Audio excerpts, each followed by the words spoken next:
कहते हैं आपको हमारे कार्डिंग कोर्स में। और ये पहला टॉपिक है, इसमें हम डिस्कस करेंगे कि कार्डिंग क्या होता है, कार्डिंग किस तरह किया जाता है, कार्डिंग करना सेफ है कि नहीं, कार्डिंग करने के बाद क्या हो सकता है, कार्डिंग का फ़ायदा क्या है, कार्डिंग के नुकसान क्या हैं, A to Z। ये वीडियो पूरा देखें क्योंकि सबसे पहले आपको समझाना ज़रूरी है, क्योंकि किसी चीज़ को आप इस्तेमाल करते हो उसको समझना बहुत ज़रूरी है। चाहे वो कोई टूल हो, चाहे वो कोई स्क्रिप्ट हो, चाहे वो कोई मेथड हो, चाहे वो कोई ट्रिक हो। आपने कहीं से कुछ सुना, उसके बारे में रिसर्च किया, मान लीजिए कि वो टूल आपको मिल गया और उसका ट्यूटोरियल भी आपको मिल गया, आपने वो ट्यूटोरियल देखकर उसको फॉलो किया, लेकिन आपने कंप्लीट रिसर्च नहीं किया है कि उस टूल को इस्तेमाल किस तरीके से करना है। और जिस शख्स ने आपको ट्यूटोरियल बना कर दिया है उसने उसी तरीके से इस्तेमाल किया है जिस तरीके से उसको आता है। मैंने YouTube जो है एक बहुत बड़ा प्लेटफॉर्म है, मैंने बहुत ज़्यादा वक्त इसमें गुजारा है, मेरा ज़्यादा वक्त ही इस चीज़ में गुजर जाता है YouTube पर। मैं ट्यूटोरियल्स बनाता हूँ हैकिंग पर, और हैकिंग एक बहुत टफ फील्ड होता है, बहुत ही ज़्यादा टफ फील्ड होता है, क्योंकि ये वो समझ सकता है जो इस फील्ड में डीप में मौजूद है। अब हैकिंग का मतलब ये तो नहीं है कि आप कोई टूल उठाकर उसको चलाना सिखाते हो। हैकिंग एक बहुत ही बड़ा फील्ड होता है, इसके डीप में जाने का मतलब है खुद को पागल कर देना। तो YouTube पर जो चीज़ें आप देखते हो वो दरअसल हैकिंग नहीं होती, वो ट्रिक्स होते हैं, या तो वो लोगों के बनाए वो दूसरे मेथड्स होते हैं जो एक दूसरे से कॉपी करते हैं। ठीक है, तो कार्डिंग जो होता है, कार्डिंग हैकिंग का एक ऊपरी सतह होता है, प्रोफेशनल लेवल ऑफ हैकिंग होता है कार्डिंग, जिसको कहते हैं प्रोफेशनल लेवल ऑफ हैकिंग या डीपेस्ट नॉलेज ऑफ हैकिंग। जो कार्डिंग होता है, जो कार्डिंग जो फील्ड होता है, उसको ये भी एक ब्लैक हेड हैकर की तरफ से एक सब्जेक्ट होता है जिसको हम कार्डिंग कहते हैं। कार्डिंग तो लीगल लोग नहीं करते, कार्डिंग अगर आप करते हो तो आप इलीगल में आते हो। फिर इलीगल माने ब्लैक हेड हैकर, और black head hacker professional level के लोग होते हैं। तो यहाँ पर होता है कार्डिंग कैसे किया जा सकता है, सवाल यहाँ पर ये आता है। देखिए कार्डिंग जो है सिंपली अगर मैं आपको आसान भाषा में समझाने की कोशिश करूँ उर्दू और हिंदी लैंग्वेज में, तो कार्डिंग का मतलब ये होता है कि आप मेरे क्रेडिट कार्ड से, जो मेरे बैंक का क्रेडिट कार्ड है, उससे ऑनलाइन शॉपिंग कर रहे हो, चीज़ें खरीद रहे हो। ठीक है, मसलन के कोई फिजिकल प्रोडक्ट आपने खरीद लिया और अपने घर पर मंगवा दिया। और अगर इंटरनेट में आप कोई सॉफ्टवेयर्स खरीदते हो, जो हम देखते हैं कि मुख्तलिफ प्रीमियम सॉफ्टवेयर्स वगैरह होते हैं, एप्लीकेशंस वगैरह होते हैं जिनको हम खरीदते हैं, वो भी कार्डिंग होता है। फिजिकल कुछ मंगवाना अमेजोन से या किसी और वेबसाइट से जहाँ पर फिजिकल प्रोडक्ट मिलता है और वो आप मंगवाते हो आप अपने एड्रेस पर, वो भी कार्डिंग होता है। कार्डिंग बहुत सारे तरीके के होते हैं। तो ये कैसे होता है? देखिए कार्डिंग में आपको ज़रूरत पड़ती है कुछ चीज़ों की, अभी आगे चल के मैं आपको बताऊंगा। डीप नॉलेज पर मैं आपको बताने की कोशिश करूंगा, क्योंकि आगे हम जो ट्यूटोरियल आएंगे इस कोर्स में, जो आगे वीडियो होंगे वहां पर हम परफॉर्म करेंगे। तो यहाँ पर इन चीज़ों को समझना बहुत ज़रूरी है, क्योंकि एक भी चीज़ आपसे मिस हो गया तो आप पकड़े जा सकते हो। क्योंकि कार्डिंग जो होता है, कार्डिंग का मतलब ये नहीं होता कि आप किसी के सिस्टम को हैक कर रहे हो, किसी के जीमेल को हैक कर रहे हो, किसी के व्हाट्सएप को हैक कर रहे हो। ये प्रोफेशनल लेवल की हैकिंग होती है, और इसका जो रिस्क होता है वो 110% होता है कि आप पकड़े जा सकते हो अगर आपने कोई गलती की तो। और हम इस चीज़ के बिल्कुल भी जिम्मेदार नहीं है। हम साफ साफ कोई भी कोर्स बनाते हैं तो हमारा यही मकसद होता है कि आपको हैकिंग की दुनिया में आगाह करना, आपको नॉलेज फराहम करना, ताकि आप खुद को बचा सकें और दूसरों को बचा सकें। ठीक है, देखिए कार्डिंग जो होता है वो दरअसल एक प्रोफेशनल, जैसे आप देख सकते हो, प्रोफेशनल फील्ड ऑफ हैकिंग। जैसे मैंने कहा, हाउ टू बिकम प्रो कार्डर, यहाँ पर मैं एग्जाम्पल के तौर पर आपको समझाने की कोशिश करता हूँ। देखिए कार्डिंग के लिए आपको जो चीज़ों की ज़रूरत बेसिकली होती है वो होता है सीसी क्लीनर। सीसी क्लीनर एक सॉफ्टवेयर होता है जो आपके ब्राउज़र के हिस्ट्री को, और जो वेबसाइट आप विजिट करते हो, जैसे कि जितने भी बड़े बड़े साइट होते हैं, जैसे कि नेटफ्लिक्स हो गया, अमेजोन हो गया, या वो साइट जो कि जहाँ पर आप प्रोडक्ट खरीदते हो, वो साइट क्या करते हैं कि कुकीज़ के थ्रू वर्क कर रहे होते हैं। तो कुकीज़ और हिस्ट्री, इन सारी चीज़ों को क्लीन करने के लिए, ब्राउज़र के क्लीन करने के लिए हमें ज़रूरत पड़ती है क्लीनर की। तो यहाँ पर सीसी क्लीनर को कार्डिंग में ज़्यादा इस्तेमाल किया जाता है, जिसे कहते हैं सीसी क्लीनर। ये एक फ्री सॉफ्टवेयर है, इसको आप फ्री भी इस्तेमाल कर सकते हो और पेड भी इस्तेमाल कर सकते हो। पेड और फ्री में फ़र्क ये है कि थोड़े ज़्यादा फीचर उसमें आपको मिलते हैं, और फ्री में भी लगभग उसी तरीके से काम करता है। ये सीसी क्लीनर होता है, आपको फ्री इंटरनेट में मिल जाता है। फिर दूसरा जो आता है वो होता है सॉक्स। सॉक्स दो तरीके के होते हैं, एक होता है सॉक्स 5, सॉक्स 4। ये दरअसल प्रॉक्सी होते हैं, इनके थ्रू आप चेनिंग बना सकते हो, जिस पर मैंने एक कंप्लीट वीडियो भी बनाकर आपको हमारे चैनल में दिया था। अगर आपने नहीं देखा तो सॉक्स के वीडियो भी आप देख सकते हो। सॉक्स दरअसल इस्तेमाल करते हैं कार्डिंग के दौरान। मिसाल के तौर पर मान लीजिए कि आपके पास जो क्रेडिट कार्ड है, वो क्रेडिट कार्ड जो है यूएसए के वाशिंगटन का है। तो सॉक्स क्या करता है कि सॉक्स में होते हैं फ्रेश प्रॉक्सी, और उनको आप कनेक्ट करते हो, जो प्रॉक्सी आपके पास पड़े हुए होते हैं।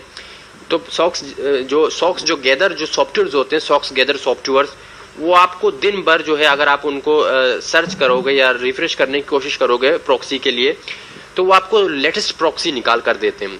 हर मुल्क के 10-10, 20-20, 30-30 आईपी एड्रेस होते हैं, और मुख्तलिफ शहरों के होते हैं, मुख्तलिफ सिटीज़ के होते हैं।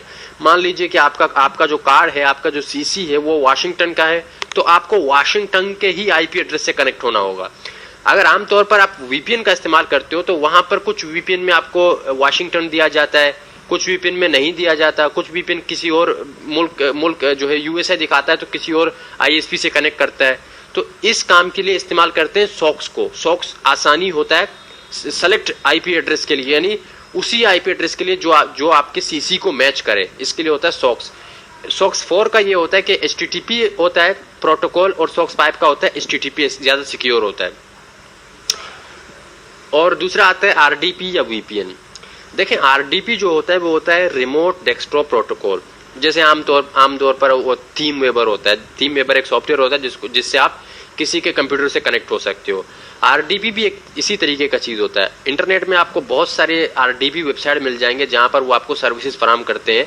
आरडीपी रिमोट डेस्कटॉप प्रोटोकॉल को कहा जाता है। यहाँ पर कार्डिंग में आरडीपी को इस्तेमाल करते हैं ताकि उनका सिस्टम ट्रैक ना हो। जो नॉर्मल आपका सिस्टम होता है, जैसे अभी आप देख रहे हो विंडोज 10 मेरा सिस्टम है, मेरा लैपटॉप तोशिबा है, तो ये कंप्लीट डिटेल हर वेबसाइट के पास होता है। अभी मैंने यूट्यूब को विजिट किया, यूट्यूब जानता है कि मेरे पास तोशिबा का लैपटॉप है, क्रोम का ब्राउजर इस्तेमाल कर रहा हूँ, मेरा विंडोज 10 है, मेरे ब्राउजर, बहुत सारी चीजें वो जान सकता है। तो इसीलिए हम इस्तेमाल करते हैं आरडीपी का। अगर आपके पास आरडीपी नहीं है तो किसी अच्छे वीपीएन का आप इस्तेमाल कर सकते हो आरडीपी की जगह पर, जैसे कि HMA वीपीएन हो गया, एक्सप्रेस वीपीएन हो गया, ये बड़े वीपीएन होते हैं, इनको आप इस्तेमाल कर सकते हो आरडीपी की जगह पर अगर आपके पास आरडीपी नहीं है तो। A list of working email address, जैसे जीमेल, याहू मेल, आउटलुक, आपके पास ऐसे ईमेल एड्रेस मौजूद होने चाहिए जो वर्किंग हो।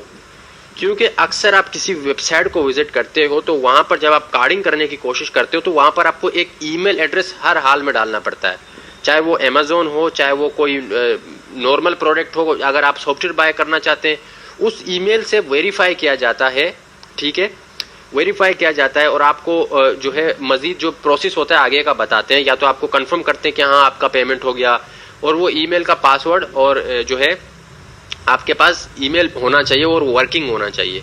अगर आपके पास इन सब के वर्किंग ईमेल एड्रेस है तो अच्छी बात है। बाकी फेक नंबर और टेम्परेरी नंबर का ईमेल जो है आप बना सकते हैं, उसका कोई ज़रूरी नहीं है, लेकिन आपको पासवर्ड और ईमेल याद रहना चाहिए अपना। और वर्चुअलाइजेशन यानी virtual machine, VM work station या वर्चुअल बॉक्स। अगर आप जो है वीएम वर्क स्टेशन या वर्चुअल बॉक्स में कोई ऑपरेटिंग सिस्टम को इंस्टॉल करते हैं, फिर वहां पर आरडीपी को चलाते हैं और सीसी क्लीनर को इंस्टॉल करते हैं, तो ये और अच्छी बात है। इससे ये होगा कि आपका जो ओरिजिनल सिस्टम होगा, जो आपका प्राइमरी सिस्टम होगा, जैसे मैंने अभी बताया विंडोज 10 मेरा प्राइमरी सिस्टम है जिसको मैं चला रहा हूँ, तो ट्रैक होने के चांसेस और कम हो जाते हैं। क्योंकि कार्डिंग में सबसे जो पहली चीज होती है वो ये ट्रैक किया जाता है कि आपका सिस्टम कहाँ का है, कौन सा ऑपरेटिंग सिस्टम है, उसका ब्राउजर एजेंट क्या है, आपका ये आईपी एड्रेस क्या है। तो अगर ये सारी चीजें आप यूज करना शुरू कर दोगे तो आपका सिस्टम ट्रैक होना बहुत मुश्किल हो जाएगा, ठीक है। मान लीजिए कि आपने वीएम वर्क स्टेशन पे विंडोज 10 को चलाया, वहां पर वीपीएन लगाया, सॉक्स लगाया, सीसी क्लीनर लगाया, तो आपको ट्रैक कौन कर पाएगा। फिर जो छठा जो चीज आता है वो सबसे ज्यादा अहमियत यानी इम्पोर्टेंट स्टेप जो होता है वो होता है सीसी और अकाउंट्स। सीसी दरअसल क्रेडिट कार्ड को कहा जाता है, ये आपको खरीदने पड़ते हैं। फ्रेश सीसी विद बैलेंस, ऐसे क्रेडिट कार्ड जिसमें बैलेंस होने चाहिए। अगर किसी क्रेडिट कार्ड में बैलेंस नहीं है तो आप कार्डिंग नहीं कर सकते। और सीसी कहाँ से खरीदा जा सकता है, ये आने वाले वीडियो में मैं आपको बताऊंगा कि कौन सा ट्रस्टेड वेबसाइट है जहाँ से आप सीसी खरीद सकते हो, सीसी आप किस तरीके से सेफली खरीद सकते हो, ये सारे प्रोसेस मैं आपको आने वाले वीडियो में बताऊंगा। यूज़र एजेंट एक बहुत बड़ी चीज़ होती है दोस्तों। अगर आप किसी वेबसाइट को विजिट करते हो, मान लीजिए कि आपने सॉक्स लगाया हुआ है, मान लीजिए कि आपने वीपीएन लगाया हुआ है, लेकिन यूज़र एजेंट एक ऐसी चीज़ होती है कि वो वेबसाइट को बता देता है कि आपके पास कौन सा ऑपरेटिंग सिस्टम है, आपके मॉनिटर का कौन कौन से कलर हैं, आपका मॉनिटर कौन सा रेजोल्यूशन चला रहा है, आपका ऑपरेटिंग सिस्टम कौन सा है, आपके जो है ब्राउज़र है उसका वर्जन कौन सा है। ये सारी चीज़ों को कहते हैं यूज़र एजेंट, ब्राउज़र फिंगरप्रिंट, जिस पर मैं वीडियो पहले बना चुका हूँ कंप्लीट डिटेल के साथ। तो इनको अवॉइड करने के लिए जो टूल्स इस्तेमाल होते हैं कार्डिंग में, वो होता है फ्रॉडफॉक्स, ये एक कंप्लीट सॉफ्टवेयर है, और दूसरा होता है एंटी डिटेक्ट ब्राउज़र। ये दोनों सॉफ्टवेयर हैं और ये दोनों पेड सॉफ्टवेयर हैं। इसका एंटी डिटेक्ट का जो डाउनलोड लिंक है क्रैक का, वो इस पर मैंने कंप्लीट वीडियो बनाया हुआ है, हमारे चैनल पे आपको मिल जाएगा। एंटी डिटेक्ट ब्राउज़र फिंगरप्रिंट, ये एक बहुत बड़ी चीज़ होती है, ठीक है। बाज़ लोग समझते हैं कि वीपीएन इस्तेमाल करने से, सॉक्स इस्तेमाल करने से, वर्चुअल मशीन इस्तेमाल करने से हम सेफ हैं। नहीं, यूज़र एजेंट हर हाल में लीक होता है, जिसमें एक चीज़ होती है जिसे कहते हैं वेब आरटीसी, वो आपके ब्राउज़र को जो है लीक कर देता है, ठीक है। मजीद डीप नॉलेज के लिए हमारे चैनल को विजिट करें, सारे वीडियो आपके लिए अवेलेबल है। तो ये 6 से 7 स्टेप हैं, ये हर हाल में आपके पास होने चाहिए, जो अभी मैंने आपको बताया कार्डिंग के लिए ज़रूरी है, ठीक है। और यहाँ पर जो प्रोड्यूसर है, और यहाँ पर जो है हम बताते हैं आपको, have your CC account detail ready check. अब सीसी में क्या होता है कि सीसी में आप जहाँ से आप सीसी खरीदते हो, तो वहाँ पर आपको चेक करना पड़ता है उसका लोकेशन, क्योंकि जिससे आप सीसी खरीदते हो वो आपको लोकेशन भी देता है कि ये कौन से मुल्क का सीसी है, कौन से सिटी का है, कौन से कंट्री का है, ठीक है। तो दोस्तों यहाँ पर जो है ये सारी चीज़ें आपको गौर करनी पड़ती हैं। फिर आता है run VPN, select the same country closest city possible. जैसे मैंने आपको कहा, अब जो सीसी आप खरीदते हो, उस सीसी में जो लोकेशन आपको दिया जाता है, जो सिटी और कंट्री आपको दिया जाता है, तो कोशिश करें वीपीएन को उसी आईपी एड्रेस से कनेक्ट करने की कोशिश करें, या तो किसी नज़दीकी सिटी से कनेक्ट करने की कोशिश करें। मान लीजिए कि जो सीसी है वो है वाशिंगटन यूएसए का, वाशिंगटन यूएसए यानी अमेरिका का है, और वाशिंगटन स्टेट है, तो आपके जो वीपीएन है उसमें वाशिंगटन सिटी नहीं है, तो आप न्यूयॉर्क से कर लें। तो नज़दीकी किसी सिटी से करें तो ज़्यादा पॉसिबल है। ये मिसाल है जो मैं आपको दे रहा हूँ। Run virtual machine with Windows install, या तो वर्चुअल मशीन पर जो विंडोज आप इंस्टॉल करेंगे उसी से कार्डिंग करें, ज़्यादा बेहतर है। Run proxy pipe through proxy manager and locate the location of the victim और नियरेस्ट सिटी पॉसिबल। इसमें भी वही है जो मैंने आपको बताया कि प्रॉक्सी और प्रॉक्सी चेनिंग में क्या होता है, स्कोच में क्या होता है, जो अभी मैंने आपको बताया। Double check your IP is not black listed. अपने आईपी एड्रेस को आपको चेक करना है कि आपका आईपी एड्रेस जो है वो ब्लैक लिस्टेड है कि नहीं है। कुछ आईपी एड्रेस होते हैं ब्लैक लिस्टेड हो जाते हैं, ठीक है, ये आपको चेक करना होगा हर हाल में। वीपीएन में जो आईपी एड्रेस आप चला रहे होते हो वो अक्सर ब्लैक लिस्टेड हो जाते हैं। तो ब्लैक लिस्टेड आईपी एड्रेस के लिए आप नॉर्मली जो है इन वेबसाइट का इस्तेमाल कर सकते हो, ठीक है। यहाँ पर आप अपने पब्लिक आईपी एड्रेस को दे सकते हो, अपने ब्लैक लिस्टेड आईपी एड्रेस को चेक कर सकते हो कि वो आईपी एड्रेस के ब्लैक लिस्टेड है कि नहीं है, क्योंकि आपका आईपी एड्रेस ब्लैक लिस्टेड नहीं होना चाहिए। तो आप जो है whatismyipaddress.com से ब्लैक लिस्टेड आईपी एड्रेस को चेक कर सकते हो अपने वीपीएन के या तो प्रो सॉक्स के, ठीक है। यूजर एजेंट जो मैंने आपको समझा दिया, जो कि इन दोनों सॉफ्टवेयर से आप बाईपास कर सकते हो। अगर ये दोनों सॉफ्टवेयर आप नहीं चलाना चाहते तो आपको जो तीसरा तरीका दिया जाता है वो होता है ब्राउजर एक्सटेंशन। ब्राउजर एक्सटेंशन से आप यूजर एजेंट को चेंज कर सकते हो, ठीक है जी। Check your time setting much, check your system time that match your victim time zone. अब मान लीजिए कि आपका जो विक्टिम है वो वाशिंगटन डीसी का है और जो सीसी आपके पास पड़ा हुआ है वो भी वाशिंगटन डीसी का है, तो अपने टाइम को दौरान कार्डिंग वाशिंगटन डीसी से करें। ये टाइम चेंज करके, अपना लोकल टाइम चेंज करके उसी टाइम पे करें तो ज्यादा बेहतर है। Use CC cleaner to clean all extending caches यानी कुकीज वगैरह। सीसी क्लीनर को हर बार इस्तेमाल करें। मान लीजिए कि आपने एक प्रोडक्ट खरीदा, ब्राउजर को क्लोज करें, फिर सीसी क्लीनर को इस्तेमाल करें, फिर ब्राउजर को ओपन करें। क्लियर द डीएनएस, अपने डीएनएस को क्लियर करें। जो कमांड आपको दिया गया है सीएमडी में आप रन करके अपने डीएनएस को क्लियर कर सकते हो।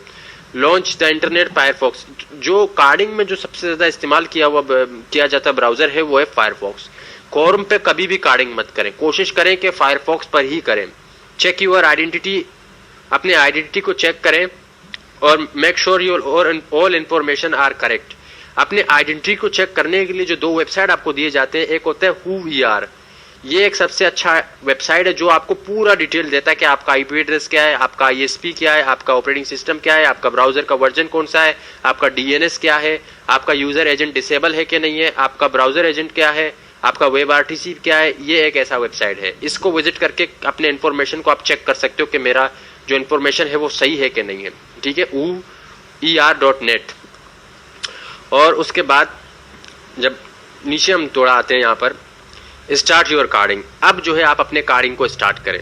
इन the middle you need email address for user information, use the common email such as. अब याद रहे कि अक्सर आप कार्डिंग कर रहे हो तो रजिस्टर होने के लिए किसी वेबसाइट पर जो ईमेल मांगते हैं, तो ईमेल अक्सर आप जीमेल, याहू मेल या हॉटमेल, इन तीनों में से चूज करें। कोई टेम्परेरी मेल या ऐसा कुछ चूज मत करें, इसमें जो है पॉसिबिलिटी कम हो जाता है फिर के जो कार्डिंग है वो अप्रूव हो जाए। अक्सर कोई आम जो है सर्विस को इस्तेमाल करें, जैसे जीमेल सबको पता है, याहू सबको पता है, हॉटमेल जो सबको पता है, अपने ईमेल को यहाँ रजिस्टर करें, कोई फेक ईमेल तो ज्यादा बेहतर है। ठीक है, और एंड यू आर डन, बस खत्म, अपना कार्डिंग जो है आप कर सकते हैं। उसके बाद ये 15 जो स्टेप है ये आपको गौर करने होंगे, और ये प्रोफेशनल वे ऑफ कार्डिंग होता है, प्रोफेशनल वे ऑफ कार्डिंग इसको कहा जाता है।